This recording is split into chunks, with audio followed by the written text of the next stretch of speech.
본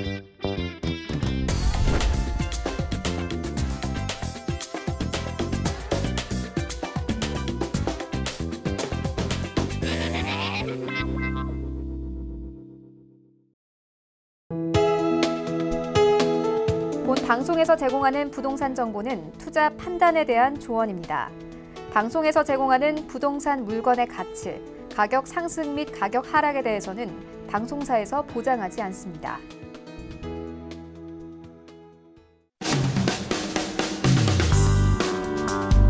안녕하세요. 알짜배기 부동산 투자 알부자 진행의 강주리입니다.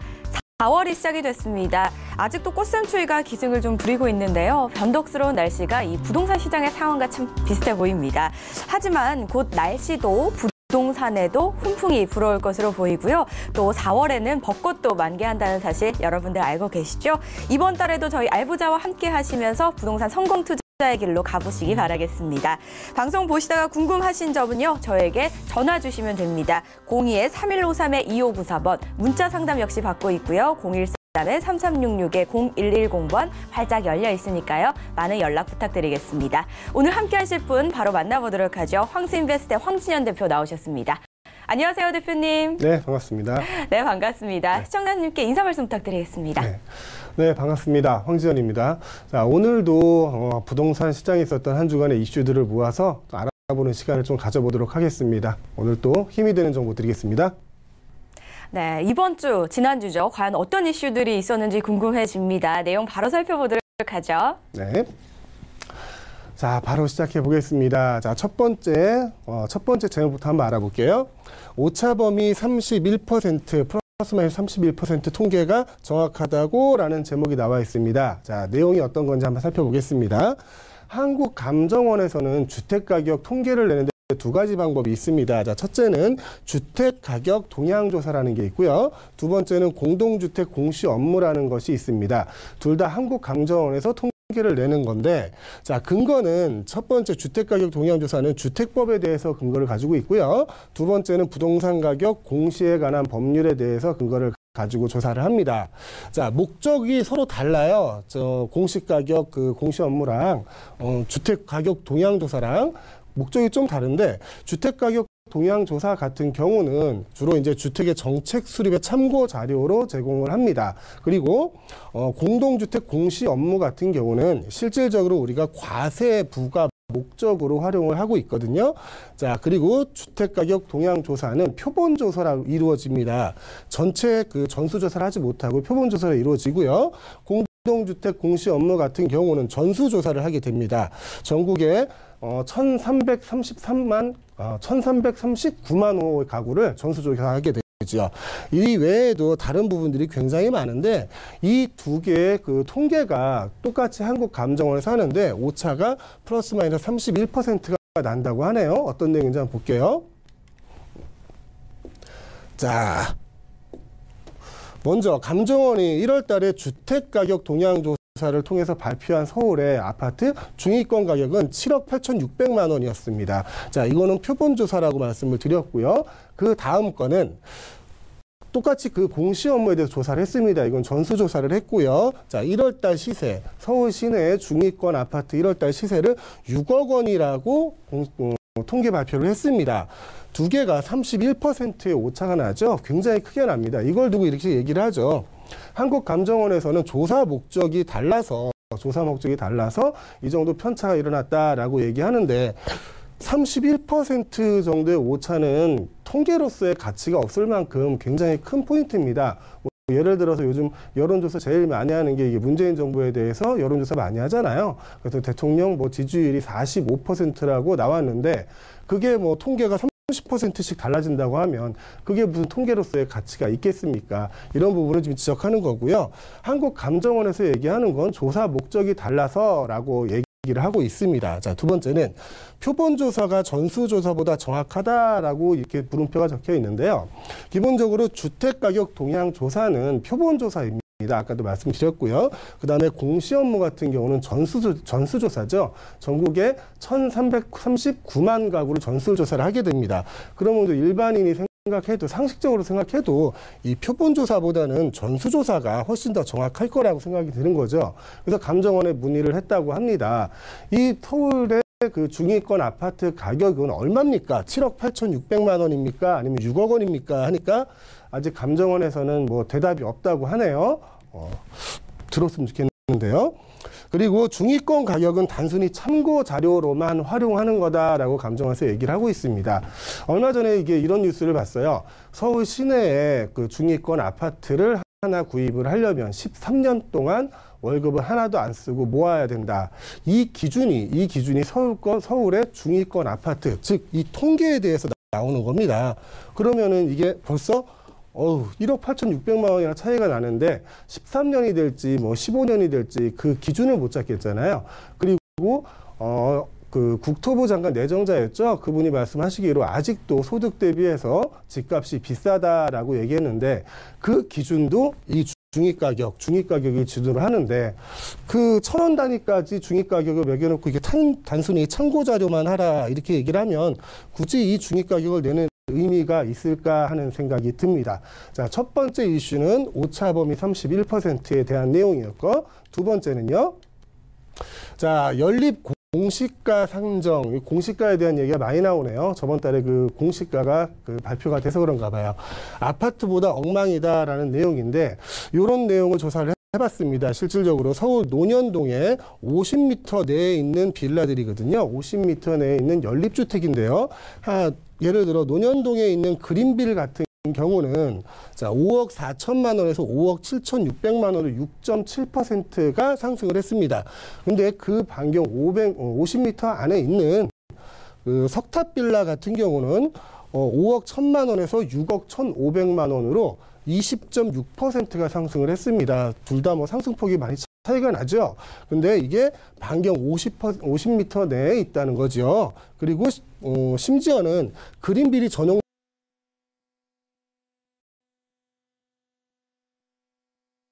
어떻게 같은 동네인데도 공시가격이 10배에서 20배까지 차이 나느냐 이 이유를 실질적으로 이제 실거래가를 기준으로 한국감정에서 조사를 한다고 한대요. 그래서 실거래가 이루어진 곳은 그 연립주택에 대한 실거래가가 나와서 그 공시가를 산정을 하고요. 실거래가 안 이루어진 곳은 이제 책상에 앉아서 공시가격을 산정을 한다는 얘기죠. 그래서 이렇게 많이 차이 난다 이런 식으로 이해를 하면 좋을 것 같은데요. 자, 아파트보다 공시가격 상승률이 더 들쑥날쑥. 실질적으로 거래되는 양이 그리 많지 않고 아파트보다는 공개되어져 있는 내용들이 많지 않기 때문에 연립주택 같은 경우는 아파트보다는 뭐 공시가격이 들쑥날쑥할 수밖에 없을 것 같아요. 자, 마지막 한국감정원 선전 기준은 비밀이다. 이게 참 중요한 내용인데 한국감정원에서 이제 공시가를 선정을 해줍니다. 공시가에 이제 그 기준을 잡아서 공시가를 발표를 하는데 한국감정원에 직원이 550명이 있다 그래요. 공시 업무를 담당하는 직원이 550명 중에 실질적으로 이 감정을 할 수 있는 감정평가사 자격을 가지고 있는 분은 한 200분 정도 계신다고 하는데 한국감정원에서 얘기하는 건 이 550명, 나머지 350명도 실무적으로 일을 많이 진행했던 분들이기 때문에 감정 업무를 하는데 뭐 무리가 없다. 그래서 550명이 진행을 합니다. 550명이 8월 달부터 내년 1월까지 총 138일간요. 138일간 전국의 1,339만 가구를 전수조사를 하는 거예요. 안 쉬고 일해도 하루에 180가구를 공시가를 매겨야 됩니다. 숫자로만 봐도 이렇게 정확한 그 기준이 나오진 않겠다라는 게 느껴지시죠? 좀 무리한 그 공시 가격을 산정하는 기준이 아닌가 싶습니다. 자, 한국감정원에서는 이런 내용은 좀 바꿔줬으면 좋겠고 이 기준이 있어요. 공시 가격 기준이라는 게 산정 기준이라는 게 있는데 그 기준에 대해서는 비밀이라고 얘기합니다. 비밀이 어떤 내용인지 모르겠는데 공개되지 않고 있습니다. 자, 두 번째 이슈는 연립 공시가 산정 아파트보다 뭐 엉망이다 이런 내용이었습니다. 자, 세 번째는요. 자, 세 번째 이슈 제목은 이겁니다. 자, 무작정 당신만으로 집값 거품 안 빠진다 뭐 이런 내용인데요. 현재 그 부동산 정책을 단식에 비유를 했습니다. 무작정 당식만으로 집값 거품은 안 빠진다라는 제목인데, 우리가 다이어트를 하는데 기본적으로 가장 좋은 방법은 이거죠. 적게 먹고 많이 내보내면 기본적으로 다이어트가 됩니다. 근데 그 다이어트 방법이 여러 가지가 있는데, 무작정 당식이라고 표현한 이유가 이런 게 있어요. 첫째, 자, 우리 요번에 정부는 이제 다주택자 양도소득세 중과, 그리고 대출한도 축소, 분양권 전매, 공시 가격 및 보유세 인상 등 여러 가지로 이제 수요 억제 정책을 쓰고 있습니다. 자, 이 수요 억제 정책을 쓰면서 투기 수요를 차단하겠다는 게 기본적인 목표였어요.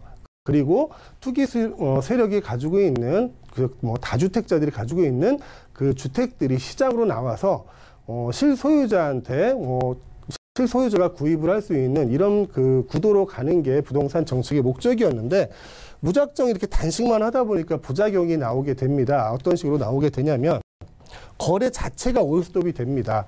다주택자들이 가지고 있는 집들이 시장으로 나와서 시장에서 그게 거래가 돼야 되는데, 다주택자들이 이제 내놓지 않는 거예요. 세금이 많고 하다 보니까. 그래서 거래가 완전 올스톱 돼서 시장에 피가 돌지 않고 있다. 그리고 깡통 정세 등도 늘고 있고, 미분양도 다시 늘기 시작했습니다. 전체적으로 부동산 시장이 굉장히 경직되기 시작한 거죠. 그리고 일부 지역을 제외하면 지방 부동산 시장은 거의 빈사 상태에 이르게 되는 이제 부작용을 맞게 됩니다. 이 부작용을 맞게 돼서 어떤 식으로 이제 해결을 해야 되냐 내용이 나오는데요. 자, 집값을 자극하지 않으면서도 시장의 동맥경화에 빠지지 않도록 거래 물꼬를 열어주는 방법이 고안되어야 한다, 이렇게 얘기를 하고 있습니다. 실질적으로 다주택자들이 가지고 있는 물건들이 나와야 된다는 거죠. 그리고 실거래자들, 실수요자들이 그 집을 살 수 있는 방법도 나와야 된다는 거고요. 거래가 없는 상태에서 가격의 하락 안정세 이런 건 얘기할 수 없거든요. 그런 해결 방안이 필요할 것 같고요. 이게 이루어지지 않는다면 지금 이 순간 이후에도 좀 꽤 긴 시간 동안 이런 동맥경화 같은 현상이 이루어진다면 틀림없이 이런 결과가 나올 거예요. 억지로 수요만 눌렀다가 몇 년 후에 스프링처럼 튀어올라 집값이 올라가는 거죠. 그동안 눌려있던 수요들이 한꺼번에 튀어나오는 거예요. 튀어나오면 당연히 집값 상승할 수밖에 없겠죠. 그래서 이제 무작정 단식 말고 무작정 수요 억제 정책만 가져가지 말고 공급을 좀 풀어주고 다주택자들이 자기가 가지고 있는 매물을 시장에 내놓을 수 있는 그런 길을 좀 열어주었으면 한다라는 그런 내용입니다. 자, 다음 내용이요. 주택 공시가격 현실화한다면서 근거는 왜 못 밝히나? 이거 아까 잠깐 나왔던 얘기 같은데요.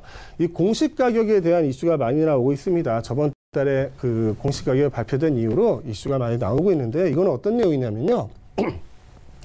정부가 산정 근거를 일부러 숨기는 것은 아실 것. 이거는 이낙연 국무총리님이 하신 얘기예요. 국토부, 그러니까 공시가격을 산정하는 거는 주무관청이 국토부하고 한국감정원입니다. 국토부하고 한국감정원에서 정확한 공시가격 산정에 대한 기준을 말하지 못하고 있는 거에 대해서 얘기한 건데, 정부가 산정 근거를 일부러 숨기는 것은 아닐 거다라는 얘기고요. 자, 근거 없는 공시가격은 신뢰할 수 없다. 자, 이거는 일반 시민단체에서들 얘기하는 거예요. 시민단체에서는 근거를 제시해달라, 공시가격을 산정하는 근거를 제시해달라 얘기하고 있고, 국토부나 한국감정원에서는 그 근거를 제시하지 않고 있습니다.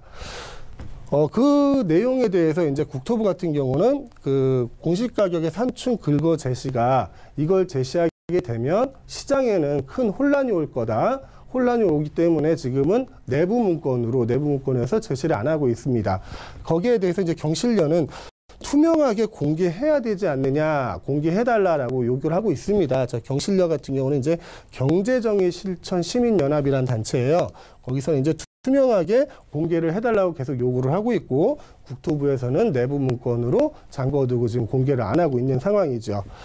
이 공시가격 산정에 대한 기준은 어차피 장기적으로는 투명하게 공개를 해야 된다라는 것이 정부의 입장입니다. 공개를 해야 하지만 지금은 시장의 혼란으로 인해서 공개하지 못하겠다는 얘기고요. 그 공시가격 산정 기준에 대한 것도 공론화 과정이 필요하다라고 전문가들은 지적을 하고 있습니다. 자, 다음 이슈를 한번 살펴볼게요. 공동주택 공시가격 인상, 표정 관리하는 다주택자들, 이 내용은 또 뭘까요? 자, 첫 번째. 자, 공동주택 공시가격 12년 만에 최대 수준으로 상승을 했다고 합니다. 자, 시장 파급 여부는 글쎄라는 얘기가 나오는데 작년에 해서 올해까지 2년 연속 공시가격이 급등을 했습니다. 그리고 일부 불만 섞인 의견도 나오고 있고요. 자, 매도자, 매수자 간의 눈치 보기로 이제 거래 자체가 활성화되지 않고 있습니다. 자, 공시가격 자체는 크게 상승을 했지만 실질적으로 거래가 되는 양이 없기 때문에 그 공시가격이 영향력이 어느 정도 되는지를 알 수 없다. 뭐 이런 내용이고요. 두 번째는 자, 공시가격 인상, 아파트 가치 상승, 정부에서 인정해줬다고 해석하는 이들도 이 내용도 맞을 것 같아요. 자, 공시가격이 인상이 됐으면 내 집을 비싸게 팔는, 내가 비싸게 내놓는 근거가 되는 거잖아요. 내 주장에 대한 뒷받침을 만들어주는 얘기가 되거든요. 그래서 공시가격 인상 자체가 아파트의 가치 상승을 뒷받침해주는 근거로서 활용된다. 뭐 이런 내용들도 나오고 있습니다. 자, 마지막 내용은 거래 없는 더디 집값 하락세. 자, 부동산 시장 안정화로 해석해도 될까? 부동산 시장이 지금 하락 안정세를 걷고 있다고 합니다. 부동산 가격도 하락됐다고 하고요. 근데 실질적인 거래는 많이 실종돼 있는 상태인데, 전반적인 거래가 이루어졌을 때, 일반적인 거래가 이루어졌을 때 이게 가격이 하락 안정세를 걷고 있는지 이거를 판단할 수 있는데 거래 자체가 없다 보니까 이게 부동산 시장이 안정세로 들어가고 있나라는 내용에 대한 의문이 생기는 것 같습니다. 자, 오늘 한 5가지 정도 이슈를 살펴봤는데 대부분 이제 공시가격에 대한 내용이에요. 공시가격을 산정하는 거는 아까도 말씀드렸지만 뭐 국토부하고 한국감정에서 하고 있는데 공시가격 산정하는 기준 자체가 누가 어떻게 산정하는지 그 기준을 공개하지 못한다고 하고 있죠. 왜 공개 못하는지 모르겠지만 하루빨리 좀 투명하고 공정하게 공시지가가 산정되는 그 기준이 일반인들도 알 수 있게 되는 날이 빨리 왔으면 좋겠습니다. 자, 오늘의 이슈는 여기까지입니다. 한 주간의 이슈긴 하지만 현재 부동산 시장의 상황을 아주 잘 알 수 있는 그런 이슈였습니다. 저희는 강의뿐만 아니라 또 상담 접수도 받고 있습니다. 방송 보시다 궁금하신 점은 언제든지 전화 주시기 바랄게요. 02-3153-2594번 활짝 열려 있고요. 전화뿐 아니라 문자도 받고 있습니다. 014-3366-0110번 많은 연락 기다려보도록 하겠습니다. 그럼 시청자 궁금증 한번 풀어보도록 할게요. 첫 번째 전화 연결 바로 해보도록 하죠. 여보세요? 네, 여보세요? 네, 안녕하세요. 네, 안녕하세요. 네, 어떤 점이 궁금하실까요? 지금 제가 경기도 성남 지역에 네. 주거용 오피스텔에 투자를 고민하고 있는데요. 네네. 전용 면적이 59평방미터고요. 네. 네, 5월에 준공이 난다고 하는데, 네. 성남 쪽에 투자를 해도 괜찮을지 전문가 고견을 듣고자 전화드렸어요. 네, 전화 정말 잘 주셨습니다. 오피스텔 투자 고민하시고 계신데 지역은 성남이네요. 바로 여쭤보도록 하겠습니다. 네. 네, 대표님 상담 도와주시죠. 네, 반갑습니다. 네, 안녕하세요. 네, 자, 성남 지역에 투자를 생각하고 계시네요. 네. 예, 일단 지역 자체는 선택을 잘 하신 것 같아요. 요즘 뭐 뉴스에도 많이 얘기하고 있는데 성남 같은 경우는 지금 8호선이 연장 예정이 되어 있죠. 확정된 건 아니고 8호선 자체가 연장을 하려고 지금 그 계획서가 지금 제출돼 있는 걸로 알고 있어요.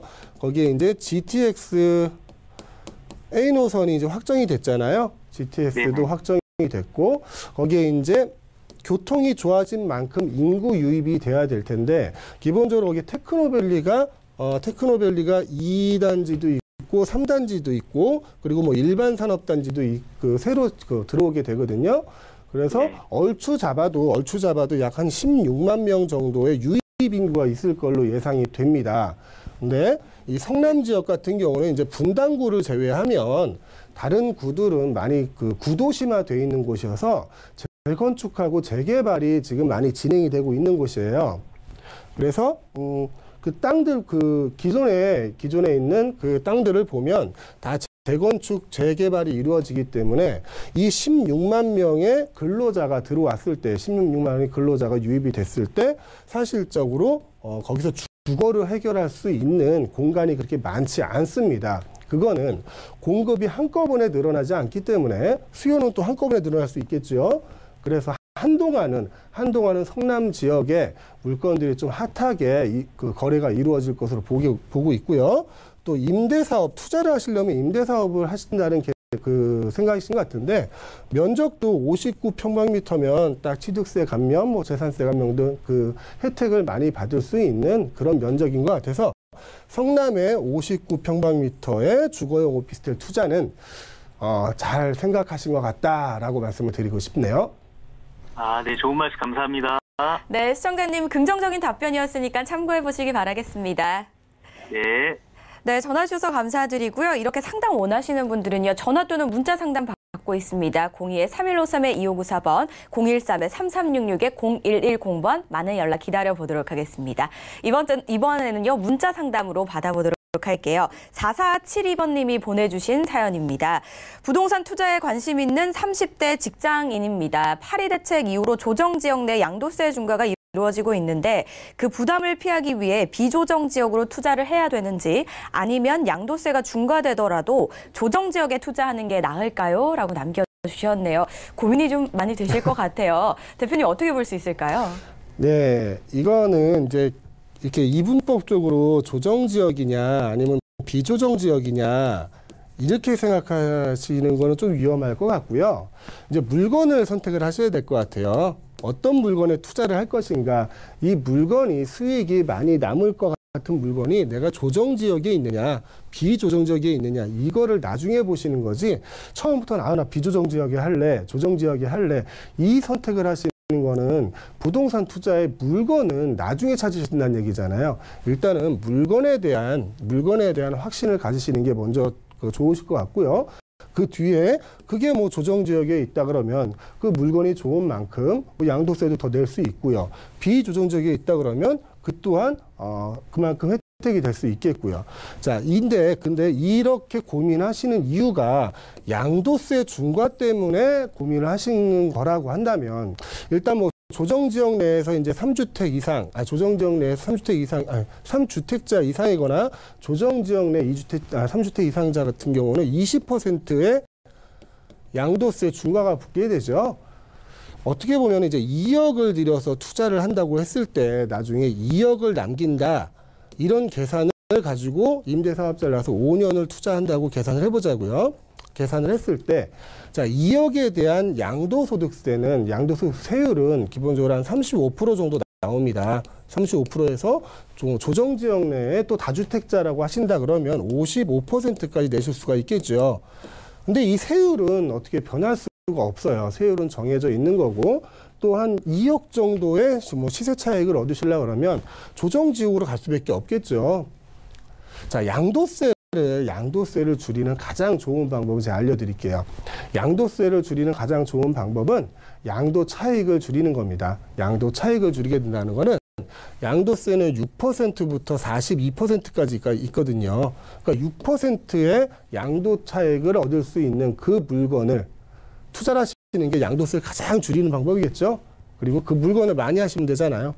많이 하시면 똑같은 수익을 낼 수 있거든요. 자, 그래서 결론을 내드리면, 자, 조정지역과 비조정지역을 딱 이분적으로 나눠서 여기 할까 저기 할까 이런 생각하지 마시고, 먼저 물건에 대해서 그 물건이 메리트가 있는가 없는가를 먼저 확인하시는 게 나을 것 같고요. 또 양도세에 대해서 고민이라면 양도세 줄이는 제일 좋은 방법은 양도 차익을 줄이는 방법이다라고 말씀을 드리고 싶습니다. 네, 물건이 얼마나 확실한지, 그리고 양도 차익을 줄일 수 있는 방법을 보라, 이렇게 해서 두 가지로 결론을 내봤으니까 참고해 보시기 바라겠습니다. 이외에도 오프라인에서 또 상담받을 수 있는 기회 있다고 하니까요, 소개해드리도록 하겠습니다. 아는 만큼 보이는 부동산 중에서도 부동산과 세금으로 주제로 세미나가 이루어집니다. 매주 토요일 오후 2시에 시작이 되는데요. 장소는요, 서울에서뿐만 아니라 전국에서 이루어진다고 하니까요. 전화 예약 후에 꼭 참석을 해보시기 바라겠습니다. 02-3153-2594번으로 많은 연락 주시기 바라겠습니다. 네, 오늘 황진현 대표와 함께 다양한 이야기 나눠봤습니다. 고맙습니다, 대표님. 네. 저희는 잠시 후에 계속해서 알짜배기 부동산 투자처 소개해드리도록 하겠습니다. 본 방송에서 제공하는 정보는 투자 판단에 대한 조언일 뿐 해당 부동산 가치의 수익률을 보장하지 않습니다.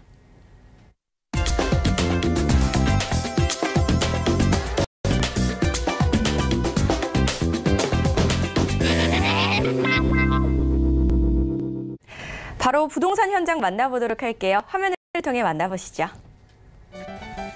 서울시 강남역 오피스텔입니다. 위치는 2호선과 신분당선 강남역에서 도보로 약 5분 거리에 있고요. 면적은 계약 면적 61.47제곱미터, 전용 면적 26.11제곱미터입니다.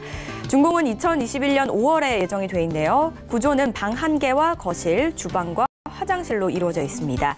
지하 6층부터 지상 15층으로 이루어진 오피스텔 만나보도록 하겠습니다.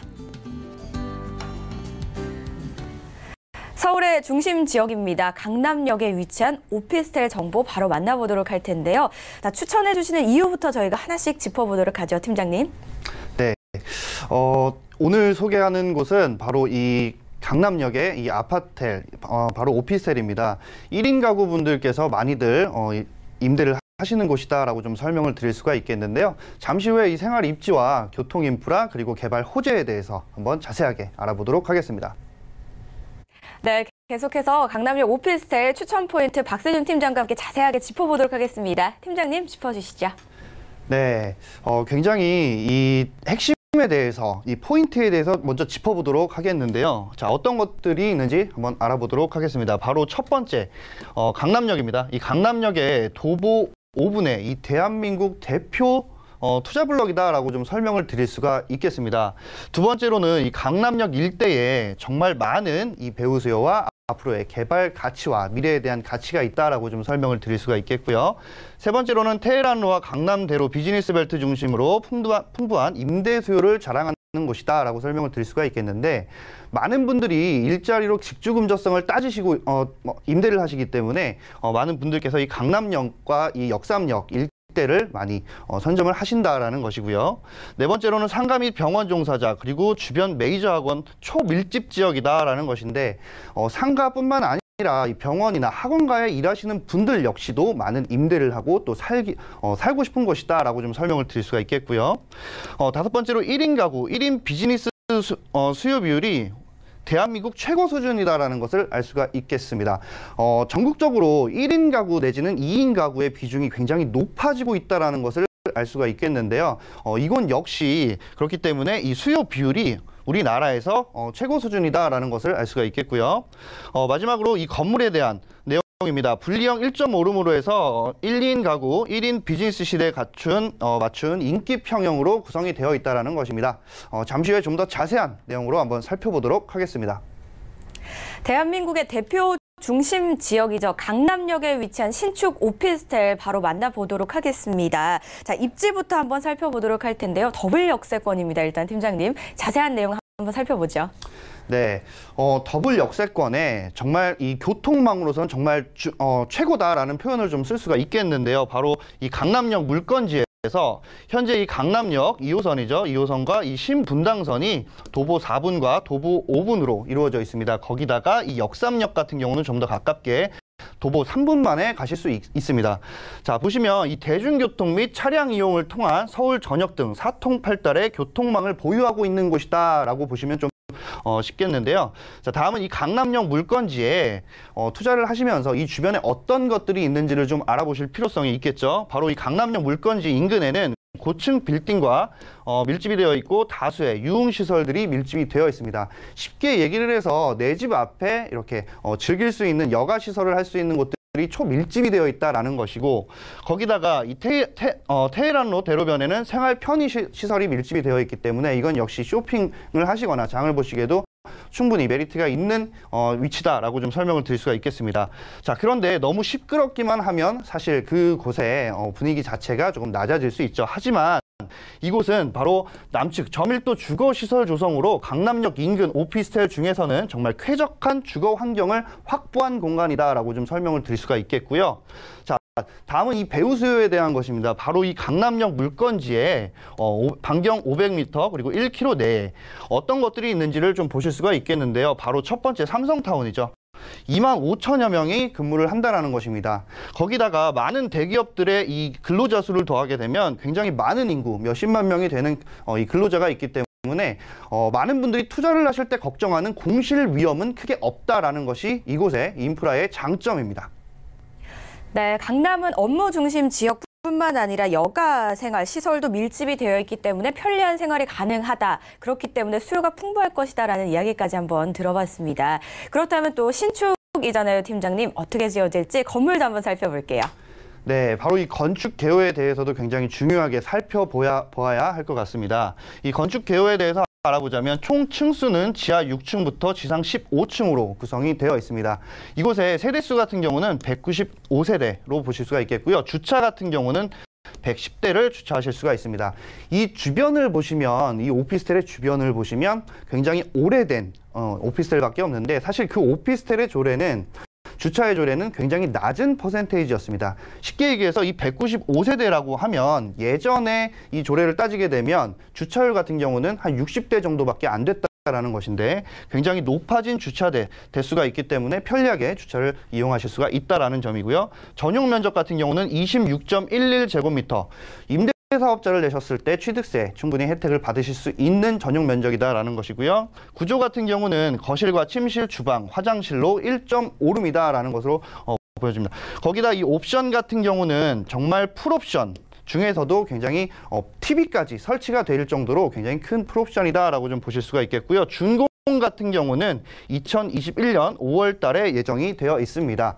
자, 내부의 모습을 좀 살펴보기 전에 앞서서 좀 설명을 드릴 것이 바로 이 오피스텔 실분양 면적 최대 6.6평방미터 커진다라는 내용의 기사인데요. 어떤 것이냐면 이 건축에 대한 안목지수가 적용이 되었다라는 것입니다.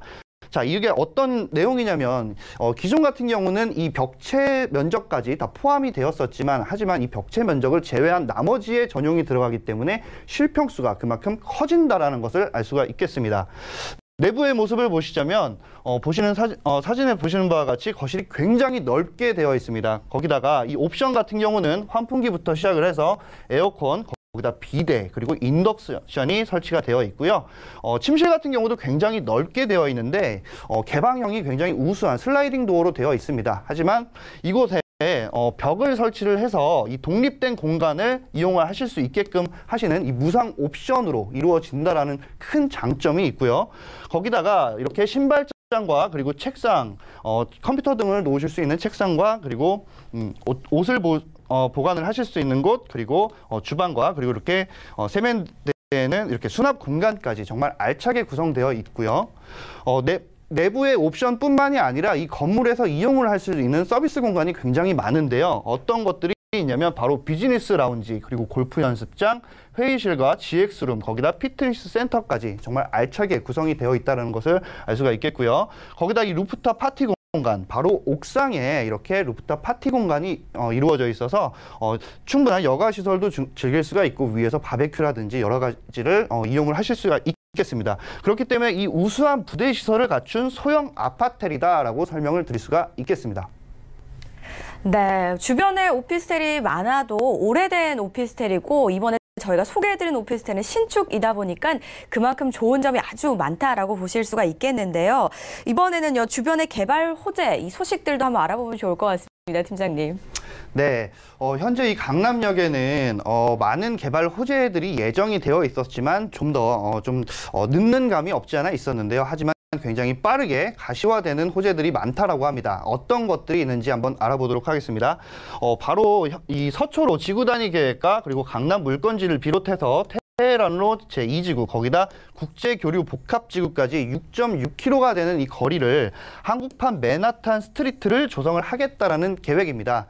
거기다가 바로 이 인근에 삼성타워 바로 옆이죠. 그곳에 강남역 롯데칠성과 코오롱 부지가 이 소유권을 가지신 분들의 이견 때문에 좀 개발이 늦춰진 감이 있었지만 하지만 이 개발길이 열렸다라는 것입니다. 이곳에 도심 낙후 지역을 활성화하는 방안이 마련이 되어 있고 지구 단위 계획 구역으로 추가적인 검토도 진행을 하고 있다라는 것입니다. 거기다 이 대규모 가용지 사업 실현성을 확보를 하고 있다라는 점을 봤을 때 많은 건물들과 많은 회사들이 좀 더 많아진다라는 것입니다. 그렇게 됐을 때 이 소형 임대를 할 수 있는 이 소형 주택들의 공실률은 저하되고 투자를 하는 값어치에 대해서 굉장히 상승을 할 것으로 보여지고요. 자, 그렇기 때문에 이 리모델링이나 특별계획구역 그리고 용도 지역 상향을 통한 지지부진했던 이 개발 사업의 가시화로 인해서 굉장히 이 추진을 빠르게 할 것으로 보여집니다. 다음은 이 롯데타운 개발 기대효과인데요. 현재 기존에는 명동과 잠실, 부산 등의 이 롯데타운 지역으로 명소화를 성공을 하였었죠. 하지만 이 롯데의 계열사들이 이 강남 자체로 입점을 한다라는 것입니다. 자, 그렇게 되면 이 업무나 상업, 숙박 등 복합 문화 시설들을 계획을 하고 이 강남역 일대 상권 시너지 효과를 극대화를 하게 됩니다. 자, 그렇게 되면 어떤 것들이 좋아지냐면 바로 이 롯데 계열사의 입점을 통한 지역 내 오피스텔 임대 수요가 증가를 할 수밖에 없다라는 것이고요. 거기다 이 개발에 따른 지가 상승을 통한 지역 내 부동산 시장 역시 활성화가 된다라는 전망입니다. 자, 다음은 이 주변의 사례를 좀 분석을 해보았는데요. 바로 이 SK 허브블루와 역삼 LG 그리고 브라운스톤까지 정말 많은 이 오피스텔들이 있는데요. 하지만 지어진 지가 굉장히 오래됐는데 이곳이 지금까지 어떤 변화가 있는 사례 분석을 해보았습니다. 평균적으로 오피스텔 같은 경우는 약 7천만 원이 오르게 되고 이 강남역 일대의 도시형 생활주택이나 도시형 생활 아파트 같은 경우에는 약 1억 원 정도가 상승을 했다라는 것입니다. 자, 그렇게 되면 많은 분들께서도 이렇게 투자를 하면서 정말 믿고 할 수 있는 강남이 아닌가 싶고요. 거기다 추가적으로 이 영동대로 지하 개발로 인해서 바로 지상에는 여의도 크기의 대형 공원이 생긴다라는 것이고요. 거기다가 이 현대차 사업 바로 이전을 해서 기존에는 한전부지였는데 지금은 현대차 사업으로 이전을 하게 되면 금년 6월 달부터 또 시작을 하게 된다라고 합니다. 이곳의 건물 높이는 105층 정도가 되며 정말 많은 근로자들이 들어오게 된다. 즉 유입이 된다라는 것인데요. 그렇게 되면 정말 공급과 수요가 만날 수 있을까라고 의문이 들 정도로 공급은 현저히 부족해질 것으로 보여집니다. 강남역 더블 역세권의 신축 오피스텔입니다. 그런데 거기에 이 호재까지 더해져서 정말 다양한 경쟁력을 갖췄다라고 볼 수가 있을 것 같은데요. 이 물건은 가격이 어떻게 될지 많은 분들이 궁금해하실 것 같아요, 팀장님. 네, 가격 굉장히 중요합니다. 매매 금액 3억 9,700만 원입니다. 부가세는 별도고요. 하지만 일반 임대 사업자를 내시게 되면 부가세는 환급을 받으시죠. 자, 거기다 이 전세 같은 경우는 보증금 85%를 잡아서 3억 3,800만 원을 예상해 보실 수가 있겠고요. 거기다 이 실투자 금액 5,900만 원입니다. 자, 월세 같은 경우는 현재 보증금 1,000만 원에 월 135만 원을 예상해 보실 수가 있겠는데요. 많은 분들이 공실에 대한 리스크를 많이 안고 생각을 하고 계십니다. 하지만 운용사가 있다라고 합니다. 맡기게 되면 이렇게 1,000만 원에 월 135만 원을 운용사에서 직접적으로 내준다라고 하니까 크게 공실 부담률은 없을 것으로 보여집니다. 자, 대출 예상 금액 같은 경우는 2억 7,800만 원 예상해 보시면 되겠고요. 그렇게 되면 실투자 금액 1억 900만 원으로 볼 수 있겠습니다. 첫 번째 지역 강남역에 위치한 신축 오피스텔 정보 알아봤습니다. 더욱더 궁금하신 부분은요, 저에게 상담 요청해 주시기 바랄게요. 02-3153-2594번으로 전화 주셔도 좋고요. 013-3366-0110번 문자 상담 역시 가능합니다. 오늘 살펴본 강남역 오피스텔 다시 한번 만나보시죠.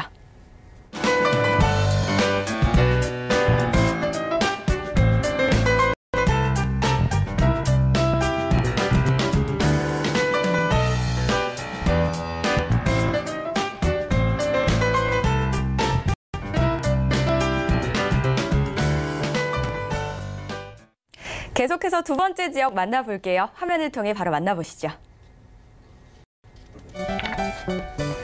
성남시 중원구 성남동 아파텔입니다. 위치는 8호선 수진역에서 도보로 약 2분 거리에 있고요. 면적은 전용 면적 53제곱미터입니다. 준공은 2019년 6월에 완료 예정입니다. 구조는 방 2개와 거실, 주방과 발코니, 층수는 총 15층으로 구성된 아파텔 만나보시죠. 이번에는 경기도 성남시로 와봤습니다. 중원구 성남동에 위치한 아파트 소개해드릴 도록 할 텐데요. 일단 핵심 사항부터 한번 만나보도록 하죠. 네, 바로 한번 만나보도록 하겠습니다. 이 핵심 사항을 나눠서 이 투자를 하기 전에 큰 카테고리를 나눠보실 수가 있다라고 좀 말씀을 드릴 수가 있겠는데요. 바로 첫 번째 교통과 두 번째 생활 인프라, 세 번째 개발 호재로 나눠보실 수가 있겠습니다. 첫 번째 교통 같은 경우는 수진역에 도보 2분 거리, 모란역에 도보 5분 거리로 더블 역세권이다라고 좀 설명을 드릴 수가 있겠고요. 거기다 이 자차 이용 시 분당과 판교 그리고 송파, 강남까지 약 30분 안에 다른 지역으로 진출이 굉장히 편리하다라고 보실 수가 있겠습니다. 생활 인프라 같은 경우는 성호시장과 중앙시장, 모란시장 그리고 대형 할인마트까지 이 쇼핑을 하시거나 장을 보실 때 굉장히 편리한 입지이다라고 설명을 드릴 수가 있겠고, 거기다 학군 같은 경우도 총 9곳의 초중고등학교가 있고 대학교 5곳으로 학군 역시 잘 형성이 되어 있다라고 보실 수가 있겠습니다. 자, 거기다 이 개발 호재인데요. 개발 호재에 대한 것은 잠시 후에 만나보도록 하겠습니다.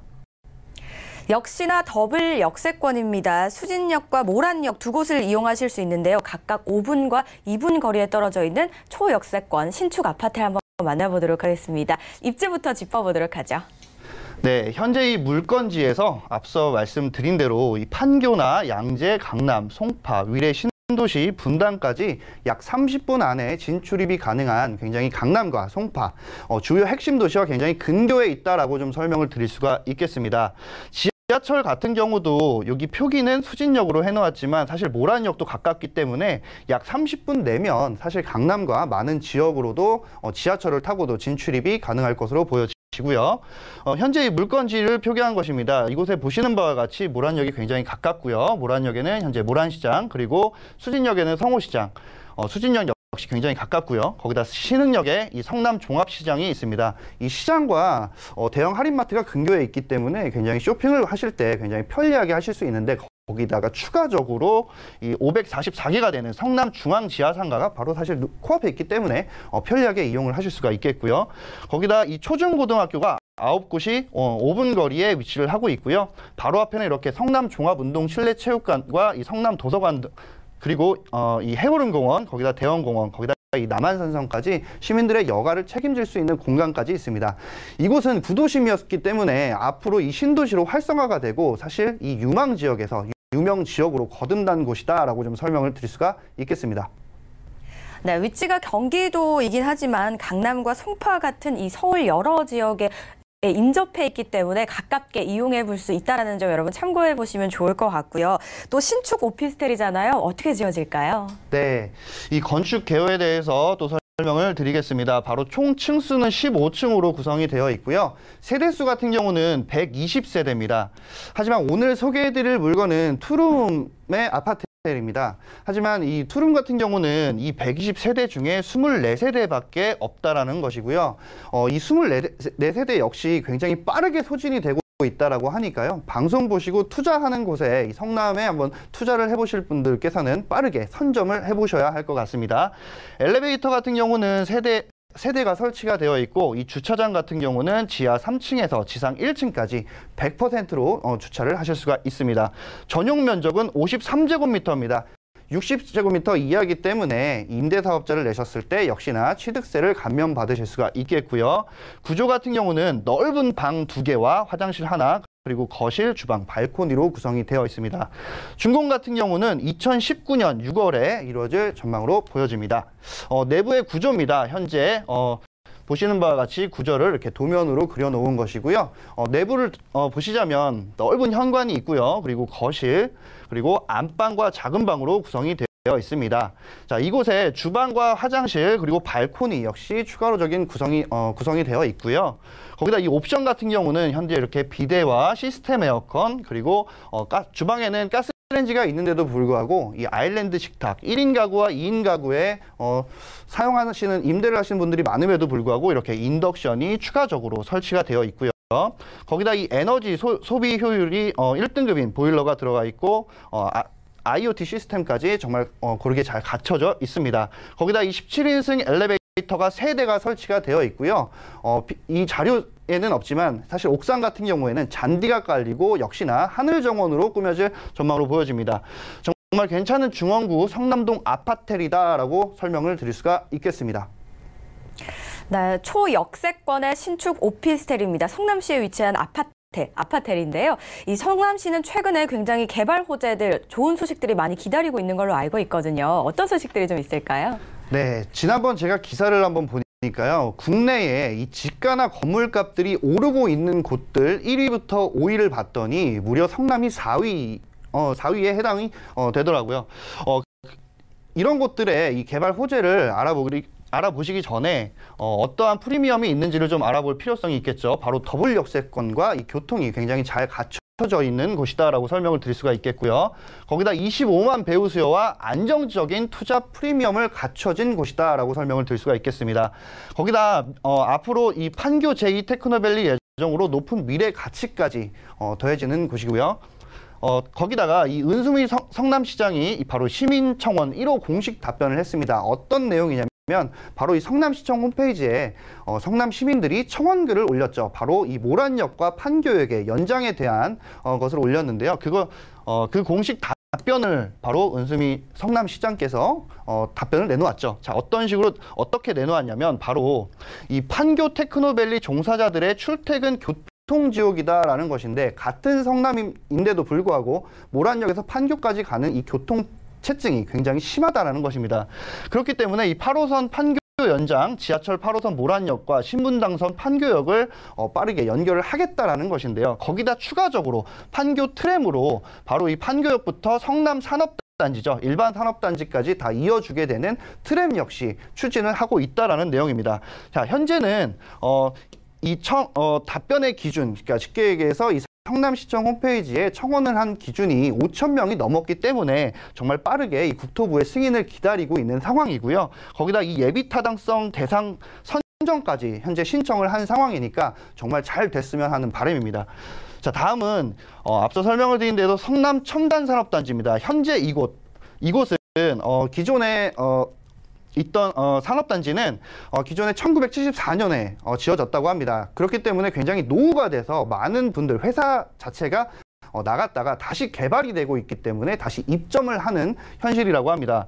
자, 그렇기 때문에 이 성남 일반 산업단지에서 첨단 산업단지로 탈바꿈을 하게 되면 근로자가 굉장히 많아지기 때문인데요. 그렇게 되면 주변에 이 공급 자체의 물량이 굉장히 적기 때문에 수요와 공급이 안 만나지 않기 때문에 공급이 부족하다면 집가 상승은 물론이고 매매가 역시도 집가를 올라갈 것으로 보여지고 있습니다. 거기다 이 추가적으로 GTX 바로 서울권과 경기도권을 동서남북으로 이어주는 초고속 전철이 들어올 예정으로 되어 있고요.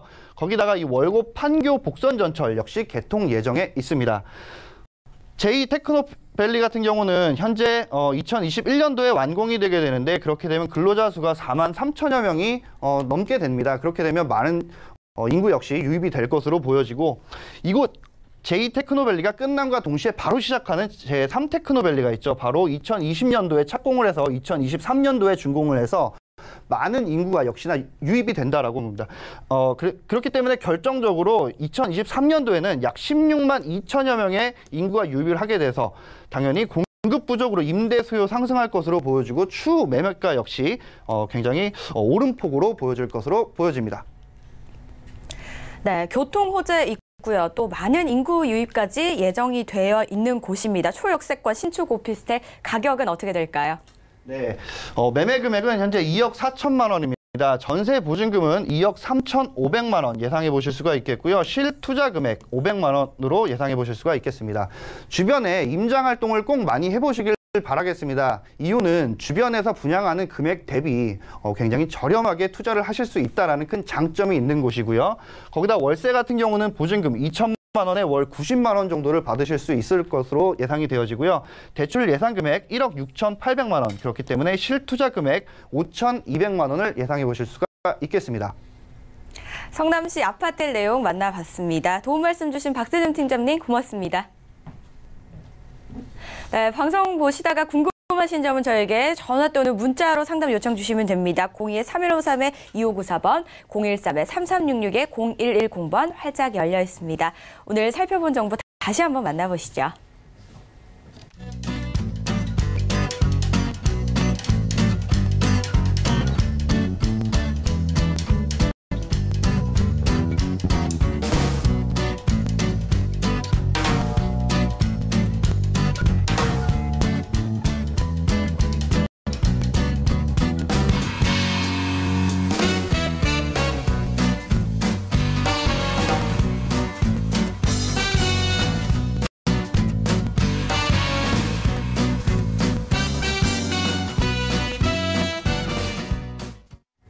알짜배기 부동산 투자 오늘도 아주 숨가쁘게 달려왔습니다. 방송에서 제공하는 정보는 투자 판단에 대한 조언일 뿐 해당 부동산의 가치와 수익률을 보장하지 않습니다.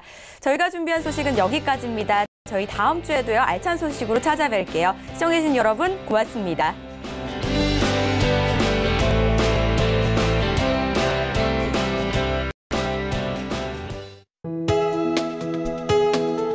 본 방송에서 제공하는 부동산 정보는 투자 판단에 대한 조언입니다. 방송에서 제공하는 부동산 물건의 가치, 가격 상승 및 가격 하락에 대해서는 방송사에서 보장하지 않습니다.